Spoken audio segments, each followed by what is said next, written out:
ख़बर शामिल कयूं त नसीराबाद ऐं मेहड़ पुलिस पोरियां त नौजवान खे गिरफ़्तार करे संदसि मथां मुनशियात जो केस दाख़िल करे छॾियो आहे। पुलिस जी अहिड़ी ज़्यादती ख़िलाफ़ औरतुनि पारां पुलिस खे पिटूं पाराता ॾींदे एहतिजाज कयो आहे। इन हवाले सां नसीराबाद मां तफ़सील मालूम कयूं था सज्जाद अब्बासी खां। जी सज्जाद, एहतिजाज कंदड़ औरतुनि जो छा चवणु आहे? जी बिल्कुल, मंगी बिरादरीअ जी औरतुनि मसमात शहज़ादी मसमात अफरोज़ मसमात पपी ऐं ॿियनि नसीराबाद ऐं मेहड़ पुलिस ख़िलाफ़ एहतिजाज कंदे चयो आहे त नसीराबाद ऐं मेहड़ पुलिस असांजे पोरियत नौजवान अब्दुल गफ़ार मंगीअ खे नाहक मंशियात ऐं ॿियनि केसनि में गिरफ़्तार कराए मथसि केस दाख़िल करे संदसि मुस्तक़बिल तबाह करे रहिया आहिनि। नसीराबाद ऐं मेहड़ पुलिस जी ज़्यादतियुनि ख़िलाफ़ असां औरतूं मजबूर थी एहतिजाज कयो आहे।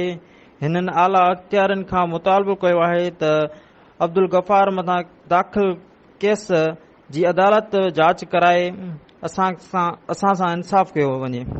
वॾी महिरबानी सज्जाद।